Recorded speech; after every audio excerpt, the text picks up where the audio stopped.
جھوٹ سے بچنے کا حکم سورہ بقرہ میں آیت نمبر 10 اور سورہ نحل میں آیت نمبر 105 اور المؤمنون میں 90 پہ اور عنکبوت میں آیت نمبر 3 میں جھوٹ سے بچنے کا حکم ہمارے رب العالمین نے دیا ہے۔ اور یہ جھوٹ اس طرح کی چیز ہے کہ اس کی عادت اگر کسی کو پڑ جائے تو وہ بندہ اس سے بہت ہی بمشکل بچتا ہے۔ ہمارے رب العالمین خود فرماتے ہیں کہ ان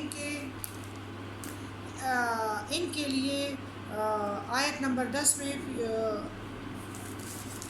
عربی کچھ اس طرح ہے، یُخَادِعُونَ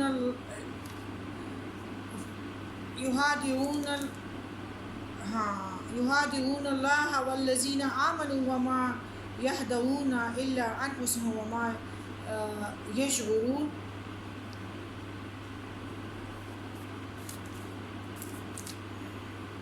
فِي قُلُوبِهِم مَرَضٌ فَزَادَهُمُ اللَّهُ مَرَضًا وَلَهُمْ عَذَابٌ أَلِيمٌ بِمَا كَانُوا يَكْذِبُونَ۔ ان کے دلوں میں بیماری ہے، اللہ نے انہیں یہ بیماری میں مزید بڑھا دیا ہے اور ان کی جھوٹ کی وجہ سے ان کے لیے دردناک عذاب ہے۔ بیماری سے مراد جو ہے انکار ہے اور نفاق کی بیماری ہے جس کی اصلاح کی فکر نہ کی جائے تو یہ کینسر کی طرح بڑھتی چلی جاتی ہے۔ اس طرح جھوٹ بولنا جو ہے ایک منافق کی علامت ہے جس سے بچنا بہت ضروری ہے۔ ہمارے سورہ نحل میں بھی ہمارے رب العالمین فرماتے ہیں کہ جن میں یہ عادت ہے تو وہ ایمان سے دور ہے اور وہ مومن ہو ہی نہیں سکتا۔ اللہ تعالیٰ ہمیں بلندی اور وقار عطا کرے، اللہ تعالیٰ ہمیں اپنے محبوب بندوں میں سے کرے جس کو وہ بندے پسند ہیں۔ اللہ تعالیٰ نے جھوٹ والے بندوں کو پسند نہیں کیا ہے۔ اللہ تعالیٰ نے جو سایہ دار درخت جنت بنائے ہیں تو وہ صرف سچوں کے لیے، جو دوسروں کا پردہ رکھتے ہیں، جو اللہ سے انکار ہی نہیں رکھتے، اور جھوٹے بندے دنیا پہ راضی ہیں، وہ دنیا میں ہی لوگوں کو، رب کو بھی ناراض کرتے ہیں اور بندوں کو بھی۔ اللہ تعالیٰ ہم سب کو اس عمر سے اور اس چیز سے بچا کے رکھے۔ ہمارے رب العالمین 105 آیات میں سورہ نحل میں فرماتے ہیں کہ یعنی جھوٹ میں اس طرح ہے کہ اس میں اکثر ناشائستہ حرکت ہو جاتی ہیں اور ظلم اور زیادتی انسان سے اور دوسروں انسانوں سے بھی کروا لیتے ہیں۔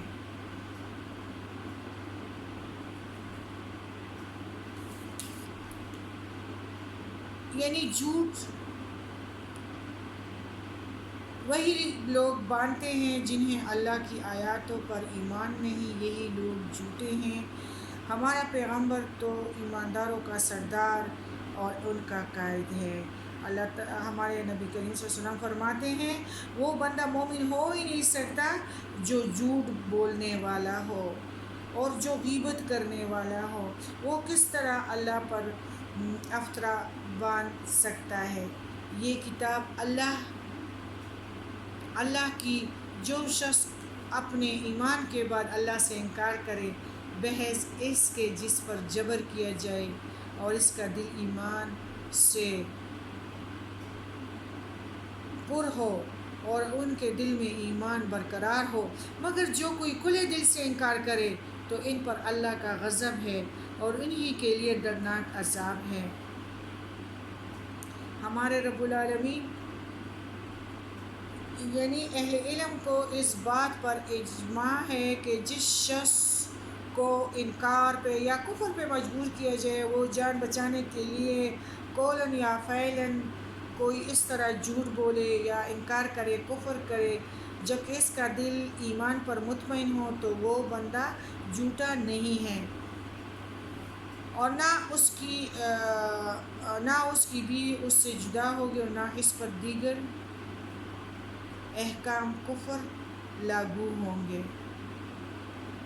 اللہ تعالیٰ ہم سب کو اس چیز سے بچا کے رکھے، اور اللہ تعالیٰ ہمارے یہ سورہ عنکبوت میں ہے، سورہ مومن میں ہے، سورہ نحل میں ہے کہ اللہ تعالیٰ ہم سب کو بچا کے رکھے، اللہ تعالیٰ ہم سے راضی ہو۔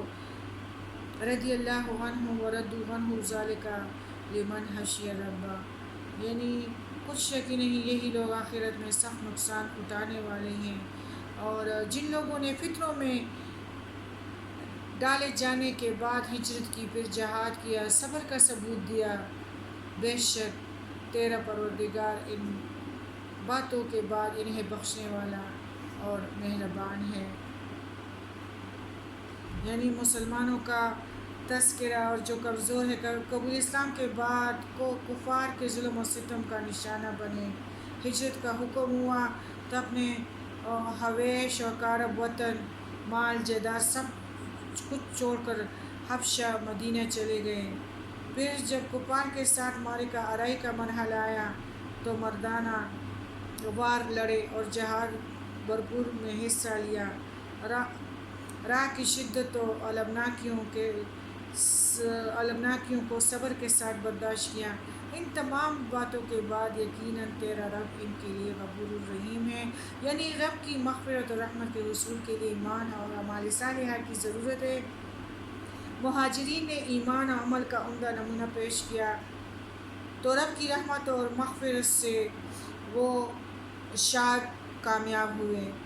رضی اللہ عنہ ورضوا عنہ ذالک لمن خشی ربہ، ان کے جب نزاع کی گھڑیاں آئے گی تو ان کے لیے یہی کہا جائے گا کہ جب تم نے اللہ کو نہیں دیکھا تھا، اللہ اب تم سے راضی ہے اور تم رب سے راضی ہو جاؤ۔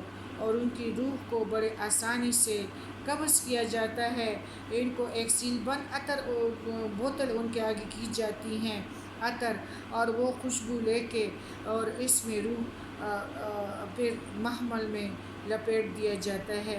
اللہ تعالیٰ فرماتا ہے میں کبھی بھی تردد میں نہیں آتا، یعنی کہ ان سے یہ قبض کروں یا نہ کروں، لیکن یہ اللہ تعالیٰ کی لکھی ہوئی بات ہے کہ روح کے نکلنے وقت تو بڑی تکلیف ہوتی ہیں، لیکن ایسے لوگوں کے لیے جو عمدہ ہیں، ہر لحاظ میں جھوٹ سے اور کفر سے انکار سے بچتے ہیں، تو ان کے لیے بہت آسانی ہے۔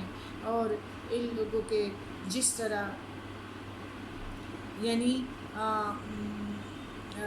اللہ تعالیٰ فرماتے ہیں کہ جس طرح پسینہ نکلتا ہے بہت آسانی کے ساتھ، مشکی سے پانی نکلتا ہے، ان کا روح قبض ہوتا ہے۔ اور کامیابی اور میری رحمت ان لوگوں کے لیے ہے جو عمدہ نمونہ پیش کرتے ہیں۔ اور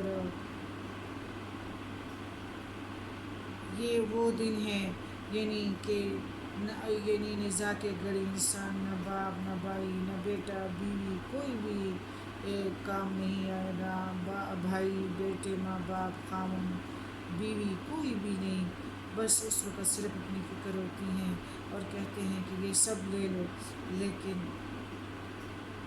مجھے اس نزاع کی سختی سے بچا کے رکھو۔ آج تو ہمارا مشغلہ جھوٹ ہے، لیکن کل یہ جھوٹ ہمارے لیے بالکل بیکار اور کچھ بھی نہیں ہے۔ جس طرح ایک روشنی جب یہ دروازوں میں آتی ہے نا، اور اس میں کچھ باریک ذرات نظر آتے ہیں، ان کو نہ پکڑ سکتے نہ دامن بھر سکتے ہیں، لیکن نظر آتے ہیں نا، اس طرح سارے نیک کام ایک جھوٹ سے ہی ضائع ہوتے ہیں۔